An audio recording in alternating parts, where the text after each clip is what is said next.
মানুষের জীবন অনেক সময় ভাগ্যের খেলায় বদলে যায়।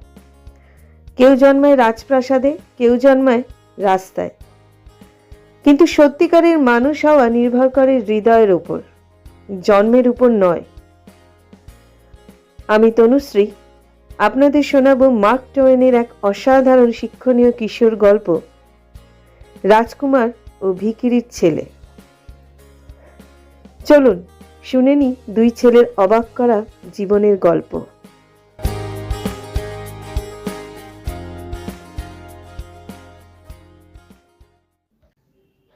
ষোড়শ শতাব্দীতে লন্ডনের এক বস্তিতে টম ক্যান্টি নামে একটি ছেলের জন্ম হলো।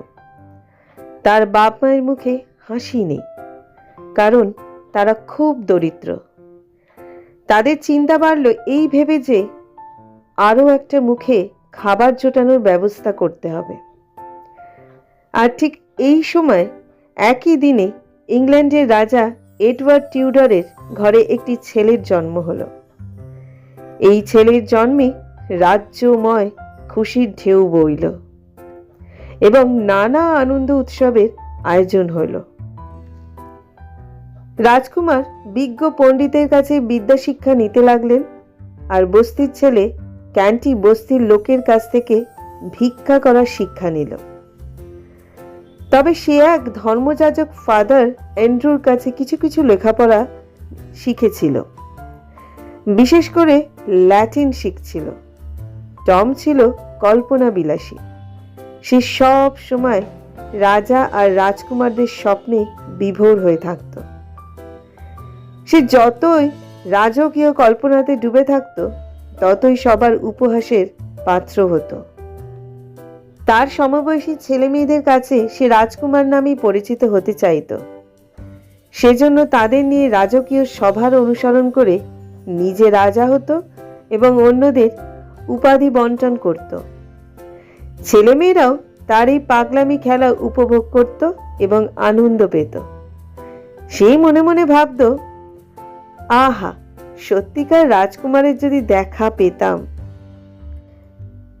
একদিন সে হাঁটতে হাঁটতে অনেক দূরে এক অচেনা জায়গায় এসে গেল। সেখানে বিরাট বিরাট অট্টালিকা দেখল। এই অট্টালিকাগুলোর মধ্যে সবচেয়ে সুন্দর ওয়েস্টমিনিস্টার্স প্যালেসে সে এলো। এসে মনে মনে ভাবল, এত বড় অট্টালিকা নিশ্চয়ই কোনো রাজপ্রাসাদ হবে। এমন সময় গেটের ফাঁক দিয়ে সে তার বয়সী এক বালককে সুন্দর পোশাক পরা অবস্থায় দেখতে পেল। তখনই সে মনে মনে ভাবল, এই নিশ্চয়ই সত্যিকারের রাজকুমার হবে। ঠিক এমনই সময় পিছন থেকে তার ঘাড়ে এক পদাঘাত এলো। বস্তুত এই পদাঘাতটি ছিল দারোয়ানের। সে বলল, এই ভিখারির বাচ্চা, সরে পড়, কোন সাহসে এখানে এসেছিস? অবশ্য সঙ্গে সঙ্গে গেটের ভিতরে রাজকুমারের নজরের সমস্ত ব্যাপারটা পড়ে গেল। রাজকুমার চিৎকার করে বলে উঠলেন, দারোয়ান, আমার বাবার গরিব প্রজার সঙ্গে এমন জঘন্য ব্যবহার করতে তুমি কি করে সাহস পেলে? এখনই দরজা খুলে এই বালককে আমার কাছে নিয়ে এসো। ভিতরে ঢোকার পর রাজকুমার বললেন, তুমি পরিশ্রান্ত ও ক্ষুধার্ত এবং তোমার প্রতি খারাপ ব্যবহার করা হয়েছে। তুমি আমার সঙ্গে এসো। কথাটা যেন টমের বিশ্বাস হতে চায় না। সে বলল, ঠিক বলছেন তো স্যার, আপনার সঙ্গে আসবো? রাজকুমার অভয় দিয়ে বললেন, হ্যাঁ, তোমার কোনো ক্ষতি হবে না, তুমি আমার সঙ্গে এসো। ক্যান্ট রাজকুমারের সাথে ভিতরে গেল। দুজনাতে অনেক গল্প হলো। রাজকুমার টমকে রাজপ্রাসাদ ঘুরিয়ে ফিরিয়ে দেখালেন। টমের কাছে সব কিছু স্বপ্নের মতো মনে হতে লাগলো। সে রাজকুমারকে জিজ্ঞাসা করল, আপনাকে কি সব সময় সুন্দর পোশাক পরে থাকতে হয়? নিশ্চয়ই। আপনার জীবন কি সুখের? আর রাজকুমার শুনল টমের বস্তি জীবনের কথা। সে বলল, যে কোনো সময় নদীতে সাঁতার কাটা যায়, কাদা নিয়ে খেলা করা যায়, একে অন্যের দিকে কাদা ছুঁড়ে মেরে মজা করা যায়। তখন রাজকুমার বললেন, তোমার জীবনও নিশ্চয়ই আনন্দে আর খুশিতে ভরা। আহা, আমি যদি তোমার পোশাক পরে কাদায় খেলা করতে পারতাম তাহলে কি আনন্দটাই না পেতাম। টম বলল, আর আমি যদি আপনার পোশাক পরতে পারতাম তাহলে কি আনন্দই না পেতাম।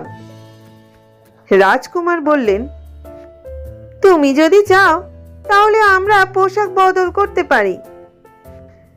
তারপরে তারা উভয় পোশাক বদল করে নিল। তারা উভয় একে অপরের দিকে আশ্চর্য হয়ে তাকিয়ে রইল, কারণ তাদের চেহারা ও পোশাকে কে যে ভিখারির ছেলে আর কে যে রাজকুমার তা কেউ চিনে বের করতে পারবে না, কারণ তাদের দুজনের চেহারা দেখতে হুবহু এক, শুধু পোশাক দ্বারা তাদের ভিন্ন করা যায়। টমের হাতের আঘাত পরীক্ষা করে রাজকুমার বললেন, হুম, তোমার নিশ্চয়ই খুব লেগেছিল। টম বলল, না, ও কিছু নয়, আমি এমনই আঘাত আর মার খেয়ে অভ্যস্ত। যে দারোয়ান টমকে মেরেছিল তাকে শাস্তি দেওয়ার জন্য ভিক্ষুকের পোশাকে রাজকুমার বাড়ির গেটের দিকে গেল এবং চিৎকার করে বলল, দরজা খোলো। দারোয়ান তার কথা মতো দরজা খুলে দিল।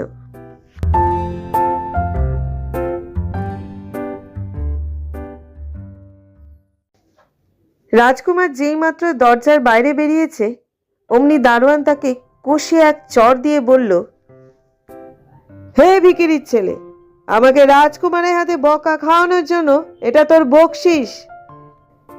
ভিখারির পোশাকে রাজকুমার মাটিতে পড়া অবস্থায় বলল, বদমাইশ, আমি হচ্ছি রাজকুমার এডওয়ার্ড, আর রাজকুমারের গায়ে হাত তোলা মস্ত অপরাধ।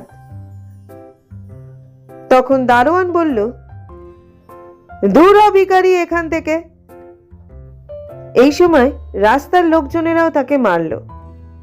তাদের হাত থেকে অনেক কষ্টে বের হয়ে রাজকুমার একা একা পথ চলতে লাগলো। চলতে চলতে এক সময় সে এক অচেনা পথে চলে এলো। এখানে সে একটা ছোট ছেলে মেয়েদের হোস্টেল দেখল। তখন তার মনে হলো যে এই হোস্টেল নির্মাণ করছেন তার বাবা। তাই সে সাহস করে হোস্টেলের ভিতর ঢুকে বলল, হে কিশোররা, আমি তোমাদের সঙ্গে কিছু কথা বলতে চাই। তোমরা ভিতরে গিয়ে বসো ও অন্যদের বলো যে রাজকুমার এডওয়ার্ড তাদের সঙ্গে আলাপ করতে চায়।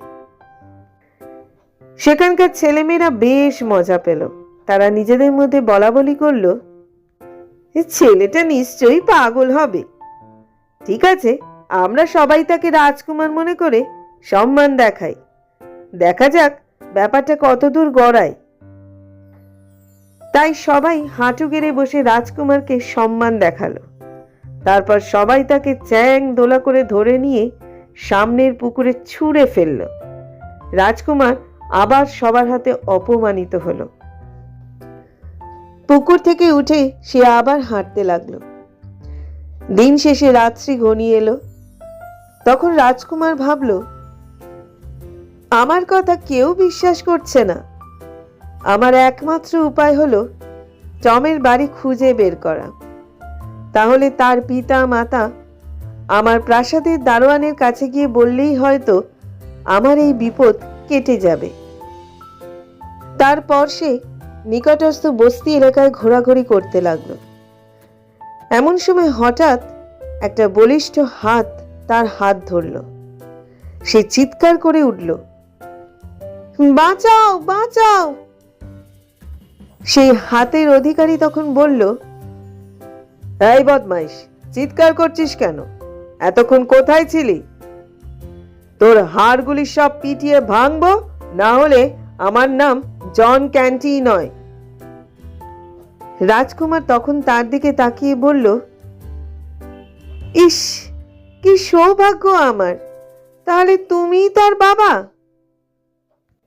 লোকটা বলল, কি বলিস রে ছোকরা? আমি তার বাবা নই, আমি তোর বাবা। রাজকুমার বলল, মহাশয়, আমার সঙ্গে দয়া করে তামাশা করবেন না। আমি বড় বিপদে পড়েছি। দয়া করে আমার প্রাসাদের দারোয়ানকে যদি আপনি বলে দেন যে আমি আপনার ছেলে নই, আমি রাজকুমার, প্রিন্স অফ ওয়েলস। এই কথা শোনার পর লোকটা বলল, প্রিন্স অফ ওয়েলস? পাগল!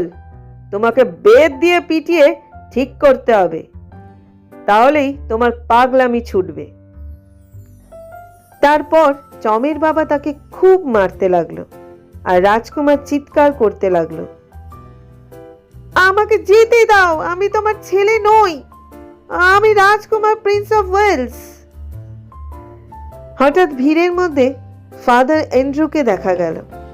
তিনি এসে বললেন, থামো, ছেলেকে মেরো না, সে অসুস্থ, সে তো তোমার কোনো ক্ষতি করছে না। জন ক্যান্টি তখন রাগের মাথায় ফাদারকে এক ঘা বসিয়ে দিল ও রাজকুমারকে বাড়ির উপরতলায় পাঠিয়ে দিল। তার কিছুক্ষণ পর সে বাড়ির উপরতলায় এসে রাজকুমারকে জিজ্ঞাসা করল, বল তোর নাম কি?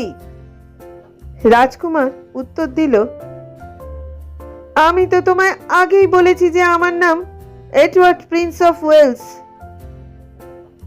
টমের মা তখন আফসোস করে বলে উঠল, টম, তুমি যে বই নিয়ে পড়াশোনা করেছো তাতেই এটা হয়েছে। রাজকুমার বলল, আমি আপনাকে দুঃখ দেওয়ার জন্য দুঃখিত, তবে আমি জীবনে আপনাকে আর কখনো দেখিনি। এই কথা শুনে টমের বাবা বেত দিয়ে রাজকুমারকে খুব মারল। রাজকুমার তার রাজকীয় কায়দায় যতই বড় বড় কথা বলে, তার বাবা ততই তাকে মারে। অবশেষে টমের বাবা ক্লান্ত হয়ে টমকে ছেড়ে দিয়ে গেল। ক্লান্ত রাজকুমার খড়ের বিছানায় ঘুমিয়ে পড়ল। টমের মা লক্ষ্য করল যে টম তার হাত মাথার উপর রেখে ঘুমায়নি। মাথার উপর হাত রেখে ঘুমানোটা টমের অনেক দিনের অভ্যাস, তাই তিনি রাজকুমারকে ঘুম থেকে জাগিয়ে দিলেন। কিন্তু রাজকুমার মাথায় তার হাত নিয়ে গেল না। এমনই ভাবে রাতে তিনি 3 বার এই কাজটি করলেন, তবুও তিনি স্থির করতে পারলেন না। টমের মায়ের মনে যে সন্দেহ হয়েছিল তা তিনি জোর করে তাড়িয়ে দিলেন। তিনি ভাবলেন, মাথায় গোলমাল হবার জন্য বোধহয় তার পুরানো অভ্যাসটা বদলে গেছে। এদিকে বেশ গভীর রাতে খবর আসলো যে ফাদার অ্যান্ড্রুকে টমের বাবা যে আঘাত করেছিল তার ফলে তিনি মরতে বসেছেন। টমের বাবা ভয় পেয়ে গেলেন। তিনি তৎক্ষণাৎ পালানোর কথা স্থির করে ফেললেন। তিনি তাড়াতাড়ি তার স্ত্রীকে নির্দেশ দিলেন, আমি আর টম এখনই চলে যাচ্ছি, তুমি এসে লন্ডন ব্রিজের কাছে আমাদের সঙ্গে মিলিত হবে।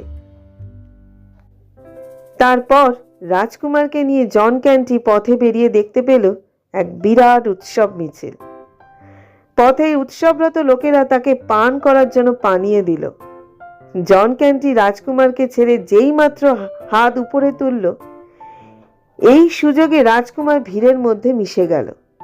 তারপর রাজকুমার খোঁজ নিয়ে জানতে পারল রাজকুমারের অভিষেক উপলক্ষে এই উৎসব হয়েছে। তখন সে ভাবতে লাগলো, টম ক্যান্টি কি তাকে ফাঁকি দিল? কিন্তু মনে মনে সে বলল, যেভাবেই হোক আমি তার সব পরিকল্পনা নস্যাৎ করব। এদিকে রাজপ্রাসাদে টম ক্যান্টির অবস্থাও বড়ই করুণ। সে আয়নার সামনে দাঁড়িয়ে নিজের প্রতিবিম্ব দেখে বলছে, বাহ, আমাকে সত্যি একজন রাজকুমারের মতো দেখা যাচ্ছে। আহা, আমার বস্তির সবাই যদি আমাকে অন্তত একবার এই পোশাকে দেখতে পেত। কিন্তু যতই সময় অতিবাহিত হতে লাগলো সে ভীত হয়ে পড়তে লাগলো। হঠাৎ করে একটা দরজা খুলে একটা মেয়ে এসে তার সামনে দাঁড়িয়ে জিজ্ঞাসা করলো, রাজকুমার, আপনার কি কোনো কিছু প্রয়োজন আছে? কিন্তু রাজকুমার রূপী টম ক্যান্টি তখন বিড়বিড় করে বলে যাচ্ছে, আমি হারিয়ে গেছি, আমি হারিয়ে গেছি, এরা এবার নিশ্চয়ই আমাকে হত্যা করবে। তারপর সে সেই মেয়েটির কাছে হাঁটু গেড়ে বসে বলতে লাগলো, আমাকে দয়া করো, আমি রাজকুমার নই, আমি টম ক্যান্টি। আমার ছেঁড়া কাপড় চোপড় আমাকে ফিরিয়ে দাও এবং আমায় বাড়ি যেতে দাও। কিন্তু মেয়েটি কোনো কথা না বলে দৌড়ে পালিয়ে গেল। তারপর এখান থেকে সেখানে এমনই ভাবে প্রচার করে গেল যে রাজকুমার পাগল হয়ে গেছে। সে অপ্রকৃতস্থ এবং রাজা নিজে একটা ফরমান জারি করে সবাইকে সাবধান করে দিলেন যে রাজকুমারের অসুখের কথা যেন রাজপ্রাসাদের বাইরে না যায়। একদিন টমকে রাজার কাছে নিয়ে যাওয়া হলো। সেখানে রাজাকে দেখে টম ক্যান্টি বলে উঠল, আপনি হলেন এখানকার রাজা। এই কথা শুনে রাজা বললেন, আমি যে গুজব শুনেছিলাম তা দেখছি সত্যি। রাজা আদর করে তাকে ডাকলেন, কিন্তু টম বলে উঠল, মহাশয়, আপনি আমার বাবা নন এবং আমিও রাজকুমার নই। আমি আপনার অধীন একজন গরিব প্রজা। কোনো এক দুর্ঘটনার মাধ্যমে আমি এখানে এসে পড়েছি। আমি আপনার কোনো ক্ষতি করিনি, আমাকে হত্যা করবেন না। রাজা ভাবলেন বোধহয় সে তার নিজের পরিচয় ভুলে গেছে, তাই পরীক্ষা করার জন্য ল্যাটিন ভাষায় প্রশ্ন করলেন। টম ঠিক ঠিক উত্তরই দিল। তখন রাজা মনে মনে ভাবলেন, বেশি পড়াশোনা করার দরুন তার এই অবস্থা হয়েছে, তাকে খেলাধুলায় ব্যস্ত রাখতে হবে। সে হলো আমার একমাত্র উত্তরাধিকারী, আর কালই তার অভিষেক করতে হবে। রাজা যাকে কথাগুলো বলছিলেন তিনি বলে উঠলেন, হুজুর, আপনি কি ভুলে গেছেন নরফোকের ডিউক এখনো আপনার রাজনৈতিক বন্দী? তাকে সূর্যোদয়ের সঙ্গে সঙ্গে হত্যা করার আদেশ দিয়েছেন। রাজা বললেন, সে আদেশ ঠিক থাকবে। ঠিক আছে হুজুর, বলে লোকটা বিদায় নিল। সেদিন রাজকুমারের ঘরে বসে টম একা একা বিরক্ত হয়ে উঠল নিজের ওপর। সে বলল, এটা অসহ্য, রাজার আদেশে এই লোকটাকে হত্যা করা হবে। আহা, এই সময় যদি সত্যিকারের রাজকুমার ফিরে আসতো। সেদিন বিকালে লর্ড হার্টফোর্ড রাজকুমারের সঙ্গে দেখা করে বলল, তুমি যেই হও, তুমি যে রাজকুমার নও এ কথা অস্বীকার করবে না। টমও ভাবল, ঠিক আছে, তারা যেভাবে বলে সেভাবে চলে দেখি। এরপর থেকে টম রাজকুমারের যাবতীয় কাজ করার চেষ্টা করতে লাগলো, কিন্তু সে পদে পদে ভুল করতে লাগলো। যেমন ভালো তোয়ালে নষ্ট হবে মনে করে হাত মুছতে ভয় পেতে লাগলো। গোলাপ জল দেয়া হাত ধোয়ার জল সে পান করে ফেললো। ফল, মূল, বাদাম সব পকেটে পুরে ফেলতে লাগলো। সেদিন বিকেলে অসুস্থ রাজার অবস্থা আরো অবনতি হলো।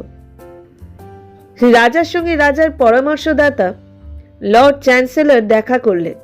রাজা বললেন, আমি শীঘ্রই মারা যাব। ডিউক অফ নরফোকের মৃত্যুর পরোয়ানা জারি করতে হবে, তাই একটা মৃত্যুর পরোয়ানা লিখে নিয়ে এসো। আমি তাতে আমার শিল দিয়ে দিই। রাজা বিছানায় উঠে বসতে চাইলেন, কিন্তু দুর্বলতার জন্য পারলেন না। কিন্তু বড় শিলটা অনেক খোঁজার পরেও পাওয়া গেল না। রাজা মনে মনে বললেন, আমি রাজকুমারের কাছে শিলটা রেখেছিলাম, কিন্তু রাজকুমারকে জিজ্ঞাসা করা হলো, সে বলল যে সে শিলটা কোথায় রেখেছে তা মনে করতে পারছে না। আপাতত ছোট শিল দিয়ে কাজ চালিয়ে নেওয়ার সিদ্ধান্ত নেওয়া হলো। রাজকুমারকে আনন্দিত রাখার জন্য তাকে নৌবিহারে নিয়ে যাওয়া হলো। কিন্তু এত সব আনন্দের মধ্যে থেকেও সে সুখী হতে পারছিল না। এদিকে সত্যিকারের রাজকুমার রাস্তায় রাস্তায় লাঞ্ছিত হচ্ছিল। রাজকুমারকে এই লাঞ্ছনার হাত থেকে বাঁচানোর জন্য একজন জোয়ান এগিয়ে এসে সবাইকে বাধা দিল। ফলে সৈনিকের সঙ্গে বিদ্রুপকারীদের তর্ক শুরু হলো। আর ঠিক সেই সময় রাজার ঘোড়সওয়ারেরা সেই রাস্তায় তাদের মাঝখানে এসে পড়ল এবং সৈনিক ও রাজকুমার সবার থেকে আলাদা হয়ে পালিয়ে গেল। এর কিছুক্ষণ পর রাস্তায় রাস্তায় একটা ফরমান পাঠ করা হলো। এতে সবাইকে বলা হলো যে রাজা মারা গিয়েছেন এবং রাজকুমার এডওয়ার্ড নতুন রাজা হয়েছেন। টম তার উপদেষ্টা লর্ড হার্টফোর্ডকে জিজ্ঞাসা করল, আমি যদি এখান থেকে রাজা হয়ে থাকি তাহলে আমার আদেশ বহাল থাকবে? লর্ড হার্টফোর্ড বললেন, নিশ্চয়ই, আপনার হুকুমই আইন। টম ক্যান্টি তখন বলল, আমার রাজত্ব হবে দয়ার আর ক্ষমার, কোনো রক্তপাত হবে না আমার রাজত্বে, এবং নরফোকের মৃত্যুদণ্ড আমি তুলে নিয়ে তাকে মুক্ত করলাম। এদিকে রাজকুমার যখন তার নতুন বন্ধুকে নিয়ে রাস্তায় হাঁটছিল তখন রাজার মৃত্যু সংবাদ শুনে সঙ্গে সঙ্গে বলে উঠল, আমার বাবা মারা গিয়েছেন। নতুন সৈনিকটি বলল, হো হো, আমি তো ভুলেই গিয়েছিলাম যে তুমি রাজকুমার এডওয়ার্ড, এদেশের নতুন রাজা। সৈনিক মনে মনে ভাবছিল, আহা বেচারা, তার মাথাটা একেবারেই নষ্ট হয়ে গেছে, কিন্তু আমি সব অবস্থাতে এই ছেলেটিকে আপদে বিপদে রক্ষা করে যাব। এরপর সৈনিকটি রাজকুমারকে একটা সরাইখানাতে নিয়ে গেল, কিন্তু যেই মাত্র তারা সেখানে ঢুকতে যাবে তখনই টমের বাবার সঙ্গে দেখা। সে এগিয়ে এসে বলল, এবার তুমি পালাতে পারবে না বাছা, তোমাকে আচ্ছা করে পিটুনি দেব। সৈনিকটি লোকটিকে জিজ্ঞেস করল, ছেলেটি তোমার কে হয়? লোকটি উত্তর দিল, এই বজ্জাত ছেলেটি আমার ছেলে। রাজকুমার বলে উঠল, মিথ্যা কথা, আমাকে যেন এই লোকটার জিম্মায় ছেড়ে দিও না। সৈনিক বলল, আমি তোমাকে বিশ্বাস করি, তুমি আমার সাথেই থাকবে। জন ক্যান্টি তখন গজরাতে গজরাতে বলল, আচ্ছা, দেখা যাবে।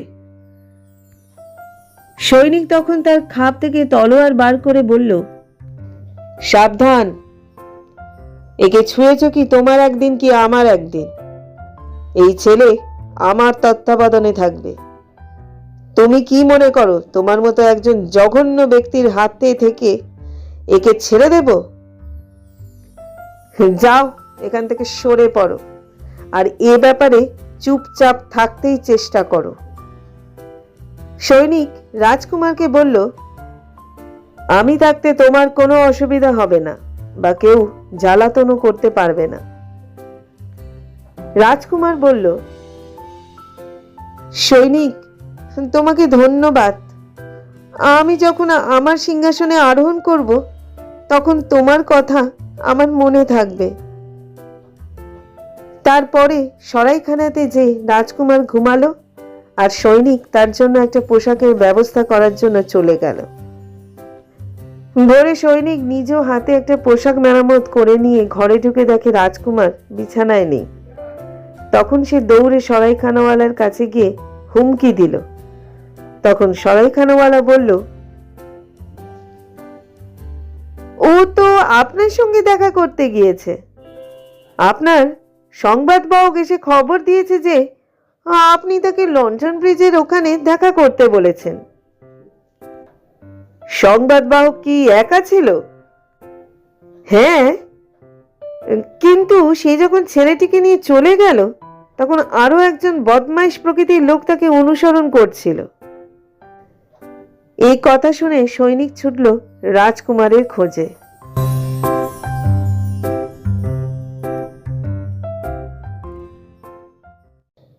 এদিকে নকল রাজকুমার টম বিচার ও অন্যান্য রাজকার্য সমাধা করে যাচ্ছে, আর সত্যিকার রাজকুমার লন্ডন ব্রিজের দিকে তার রাজপ্রাসাদের কারোর সঙ্গে দেখা হবে এই আশায় সেদিকে চলেছে।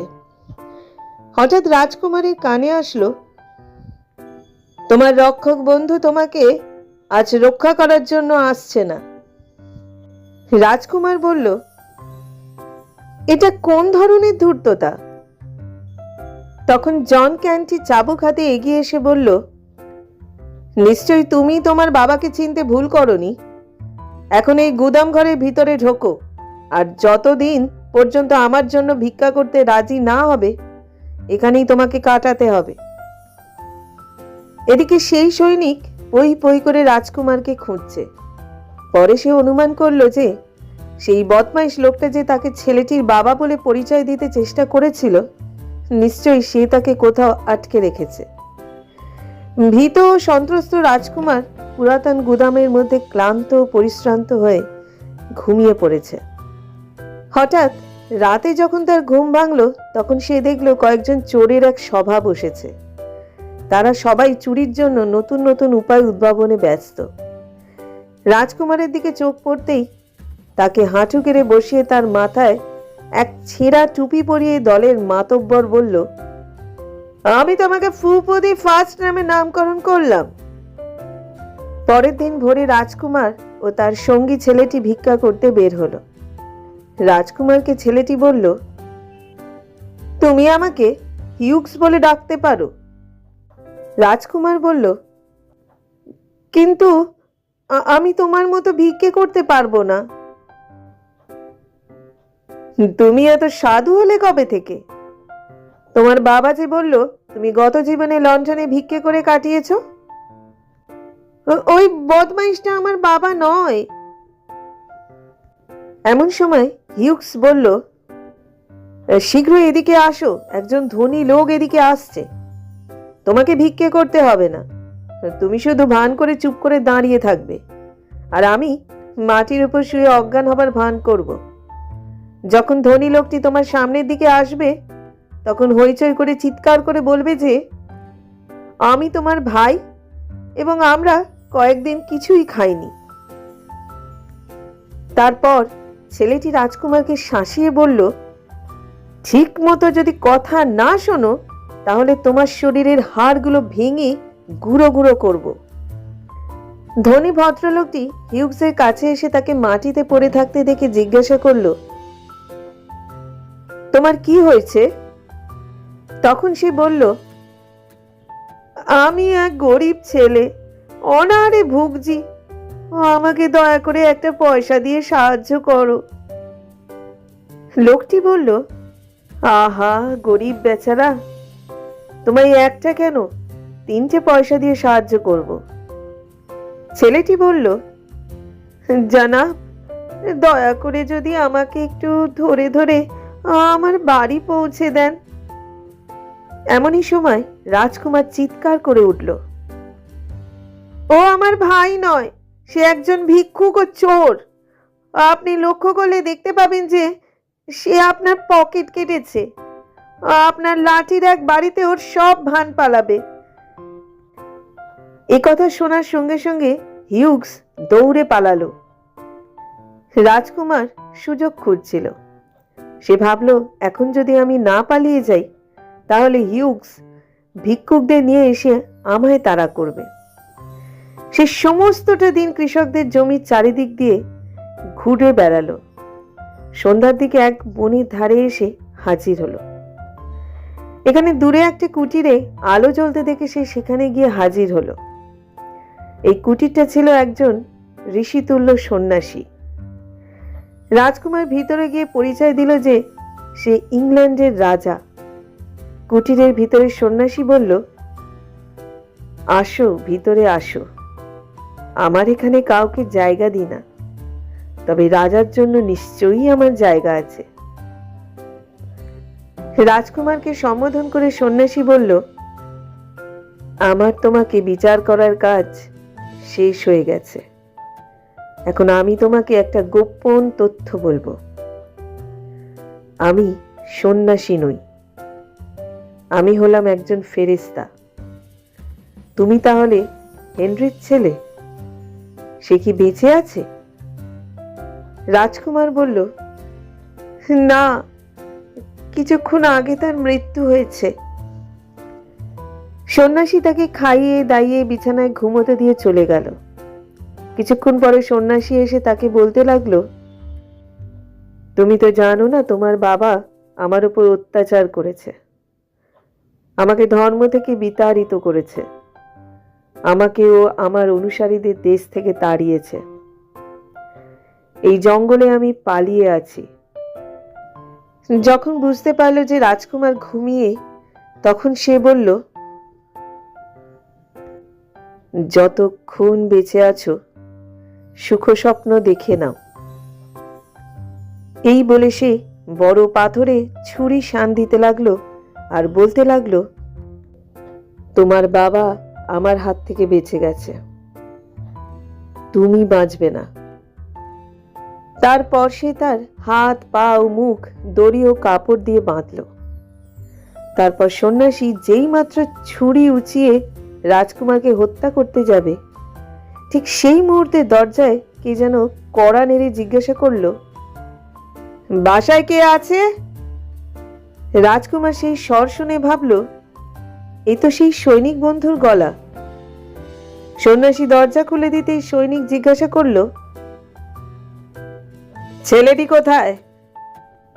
সন্ন্যাসী বলল, কোন ছেলে? তখন সৈনিক রেগে গিয়ে বলল, যে ছেলেটা চুরি করেছিল তাকে আমি শাস্তি দিয়েছি, এখন তোমার এখানে যে এসেছে সেই ছেলেটি কোথায়? সন্ন্যাসী প্রথমে নানা কথা বলে তাকে ফাঁকি দিতে চাইল, কিন্তু সৈনিকের চাপের মুখে সন্ন্যাসী রাজকুমারকে সৈনিকের হাতে তুলে দিল। সৈনিক তখন সেই কেনা পোশাক রাজকুমারকে পরিয়ে গ্রাম থেকে দুটি গাধা কিনে এনে তাতে চড়ে শহরের দিকে রওনা হলো। শহরে হেনজেন হলে এসে তারা পৌঁছলো। এই হেনজেন হলটা ছিল সৈনিকের বাড়ি। সৈনিক বাড়ির কড়া নাড়তেই তার ভাই বেরিয়ে আসলো। সৈনিক তখন বলল, আরে আমার ভাই, প্রায় 7 বছর পরে তোমার সঙ্গে দেখা। কিন্তু তার ভাই তাকে না চেনার ভান করে বলল, আপনি কে? সৈনিক বলল, আমি তোমার ভাই মিল, তুমি কি আমাকে চিনতে পারছো না? তখন তার ভাই বলল, আমার ভাই? সে তো কবে প্রায় 3 বছর হলো যুদ্ধে মারা গেছে, তুমি একজন জালিয়াত। সৈনিক বলল, তুমি মিথ্যা বলছো, ঠিক আছে তোমার বাবাকে ডাকো। বড় দুঃখের সংবাদ, তাহলে লেডি এডিথকে রাখো। কিছুক্ষণ পরে সৈনিকের ভাই এক সুন্দরী মেয়েকে নিয়ে হাজির হলো এবং জিজ্ঞাসা করলো, বলো তো এই লোকটাকে তুমি চেনো কিনা? লেডি এডিথ বলল, এই লোকটিকে আমি জীবনে কখনো দেখিনি। সৈনিক রেগে গিয়ে চিৎকার করে বলল, বদমাশ, মিথ্যুক, তুমি নিজে চিঠি লিখে জানিয়েছো যে আমি মরে গেছি এবং তারপর আমার বাগদত্তাকে বিয়ে করেছো। আমার সামনে থেকে দূর হও, নচেত তোমায় আমি হত্যা করব। এই বলে তার ভাইকে আক্রমণ করল। আক্রান্ত ভাইয়ের চিৎকারে সব চাকর এসে হাজির। তখন সৈনিকের ভাই হিউক বলল, সব দরজা বন্ধ করে দাও, যেন এই জালিয়াত পালাতে না পারে। আমি পালাচ্ছি না যতক্ষণ না পর্যন্ত আমি ন্যায় মতো হেনডেন হলের উত্তরাধিকারী হচ্ছি। রাজকুমার বলল, সত্যিই বড় আশ্চর্যের বিষয়। সৈনিক বলল, হিউক ছোটবেলা থেকেই বদমাইশ আর জোচ্চোর স্বভাবের ছেলে। রাজকুমার বলল, আমি ভাবছি যে আমাকে খোঁজার জন্য এখনো কোনো সৈন্য পাঠানো হলো না কেন? সৈনিক মনে মনে বলল, হা হা, বেচারার রাজকীয় দুঃস্বপ্ন এখনো যায়নি। রাজকুমার বলল, আমি আমার সমস্ত ঘটনা এ কারণে লিখে রেখেছি। এটা তুমি আগামীকাল আমার চাচা লর্ড হার্টফোর্ডের কাছে পৌঁছে দেবে। সৈনিক বলল, ঠিক আছে।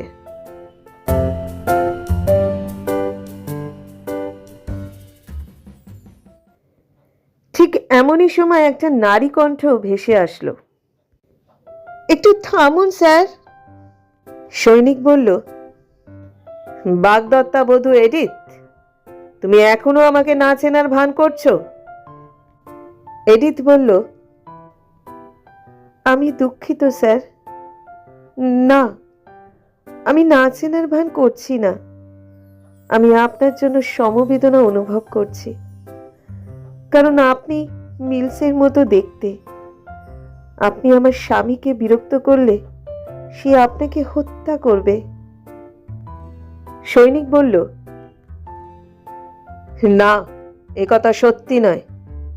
তুমি সমবেদনা জানাতে আসোনি, তুমি আমায় ভালোবাসো তাই এসেছো। ঠিক এমনই সময় পুলিশ এসে দরজা খুলে সৈনিক ও রাজকুমারকে জেলখানায় নিয়ে গেল। জেলখানায় তাদের কয়েকদিন কাটল। তারপর একদিন একজন পুরনো চাকর এসে সৈনিকের সঙ্গে লুকিয়ে দেখা করল। সে বলল, হুজুর, আমি মনে করেছি আপনি মারা গেছেন। আপনাকে আবার জীবিত দেখলাম, এটাই আমার জীবনের সবচেয়ে আনন্দের দিন। সৈনিক বলল, এন্ড্রু, আমি জানতাম তুমি আমার বিরুদ্ধে যাবে না। প্রতিদিনই এন্ড্রু সৈনিকের সঙ্গে দেখা করে খাবার ও অন্যান্য প্রয়োজনীয় দ্রব্য দিয়ে যেতে লাগলো। এন্ড্রু বলল, এডিথ হিউককে বিয়ে করেছে, কিন্তু সে মোটেও সুখী নয়। সে এখনো আপনাকে ভালোবাসে। আপনার ভাই হিউক আমাদের শাসিয়েছে। আমরা কেউ যদি আপনাকে চিনি বলে পরিচয় দিই, তাহলে সে আমাদের হত্যা করবে। এখন রাজার অভিষেক হবার পরে নতুন রাজার অনুগ্রহে সে অনেক কিছু করবে বলে আশা করেছে। রাজকুমার জিজ্ঞাসা করলেন, অভিষেক উৎসব কবে? সৈনিক মিলসকে বলল, তারা কাকে সিংহাসনে বসাচ্ছে? আমাদের ওয়েস্টমিনিস্টার গির্জায় যেতে হবে এবং যে করেই হোক এই অভিষেক উৎসব বন্ধ করতে হবে। সৈনিক বলল, কালই আমার বিচার হবে, ঠিক সময় মতোই সেখানে পৌঁছতে পারবো। পরের দিন বিচারে মিলে দুদিনের জেল হবার আদেশ শোনার সঙ্গে সঙ্গে রাজকুমার বলল, হে জর্জ, আপনি কেমন করে এর প্রতি অবিচার করতে পারেন? আমি আপনাকে হুকুম দিচ্ছি, একে মুক্তি দিন। বিচারক সঙ্গে সঙ্গে বললেন যে, এই বোকা ছেলেটাকে কয়েক ঘা বেদ লাগাও, তাহলে তার জিহ্বা সংযত হবে। সৈনিক নিজে বিচারকের কাছে মিনতি করল যে, বালকটি বড় দুর্বল, বালকের ভাগের চাবুক আমাকে মারার অনুমতি দিন। উত্তম প্রস্তাব, এই বেওয়াকুফকে 1 ডজন চাবুক কষে লাগাও। চাবুক খাওয়া শেষে জেলখানার ভিতরে রাজকুমার সৈনিককে বলল, তুমি সব লোক থেকে মহান এবং তোমাকে আজ থেকে আরুল খেতাবে ভূষিত করলাম। 2 দিন পরে তারা দুজনেই কারামুক্ত হয়ে লন্ডনের পথে রাজার অভিষেক দেখার জন্য রওনা হলো। সৈনিক ভাবছিল, এ যাত্রায় 2টো কাজ হবে। 1, রাজকুমারের ইচ্ছা পূরণ হবে, আর 2, আমার বাবার এক পুরনো বন্ধুর সঙ্গে রাজপ্রাসাদে আমার দেখা হয়ে যাবে। তারা লন্ডনে ঢোকার পরে দেখল সবাই উৎসবে মেতে আছে। হঠাৎ একজন বলে উঠল, তুমি ধাক্কা দিয়ে আমার হাতে পেয়ালা ফেলে দিলে কেন?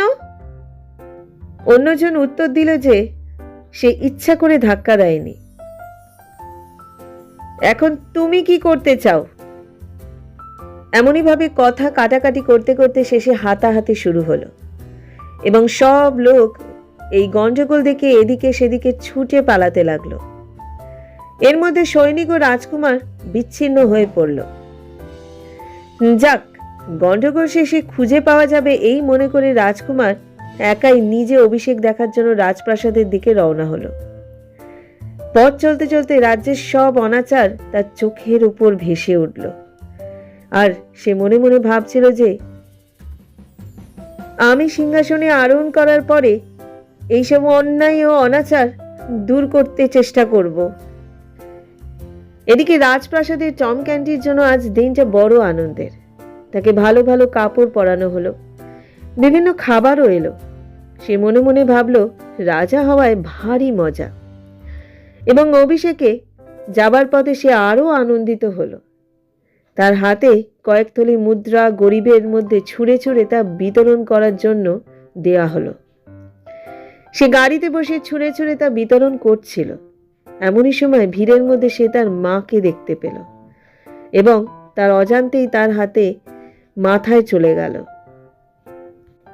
এদিকে তার মাও তাকে চিনতে পারল। টম, আমার টম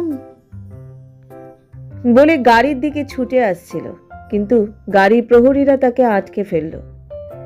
তখন টম তার মন্ত্রণাদাতাকে বলল, এই প্রৌঢ় মহিলাটি আমার মা। এই কথা শুনে হার্টফোর্ড তাড়াতাড়ি আর্চ বিশপের সঙ্গে পরামর্শ করে বলল যে রাজকুমারীর পাগলামিটা আবার মাথা চাড়া দিয়ে উঠেছে, কাজেই অভিষেকের কাজটি তাড়াতাড়ি শেষ করলেই ভালো হয়। এই কথা অনুযায়ী অনুষ্ঠানটি খুব তাড়াতাড়ি চলতে লাগলো।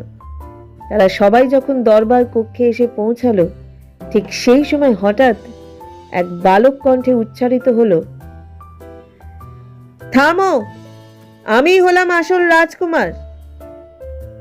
দরবারের মধ্যে কেউ কেউ বলে উঠল, এই ভিক্ষুক ছেলেটাকে বের করে দাও।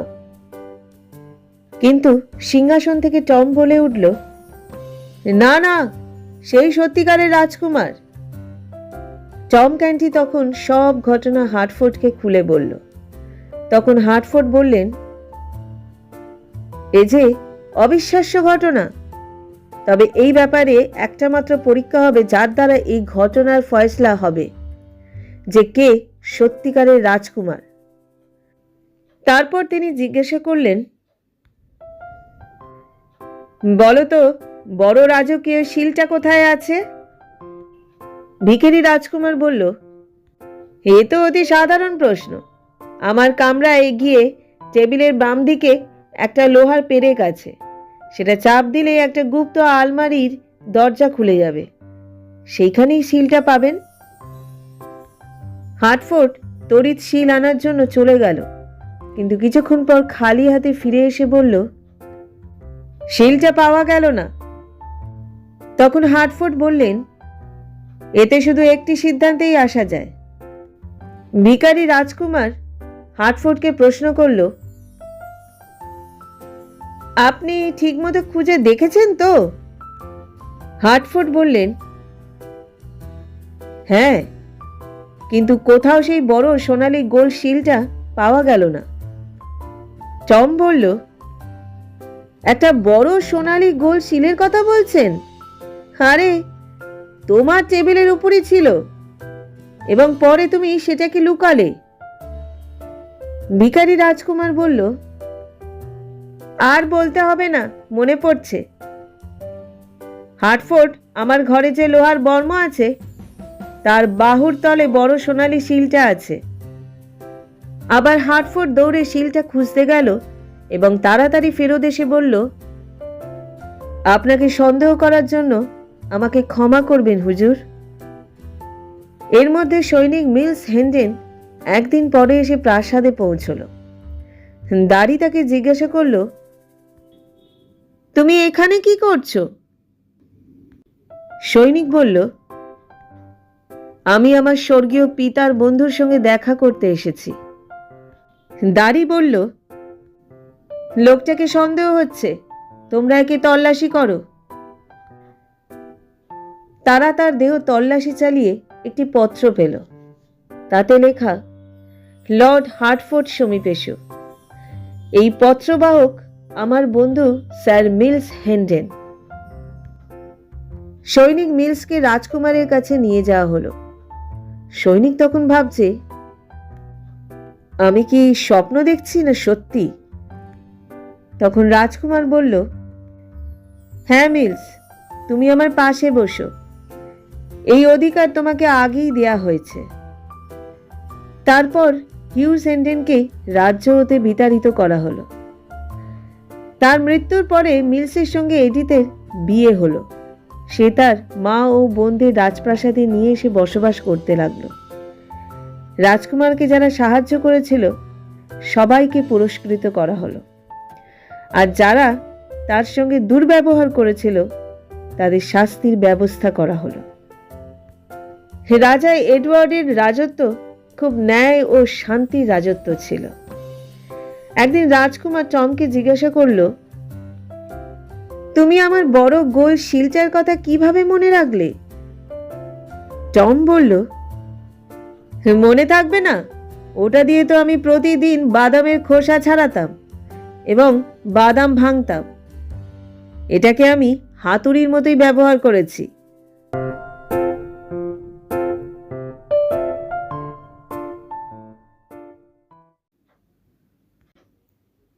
এই ছিল রাজকুমার ও ভিখিরির ছেলের গল্প।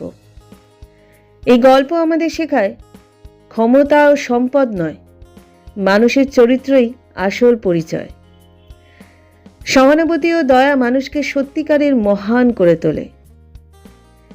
যদি গল্পটি ভালো লেগে থাকে তাহলে ভিডিওটি লাইক করুন, শেয়ার করুন। আবার দেখা হবে নতুন এক অনুপ্রেরণামূলক গল্প নিয়ে। ধন্যবাদ।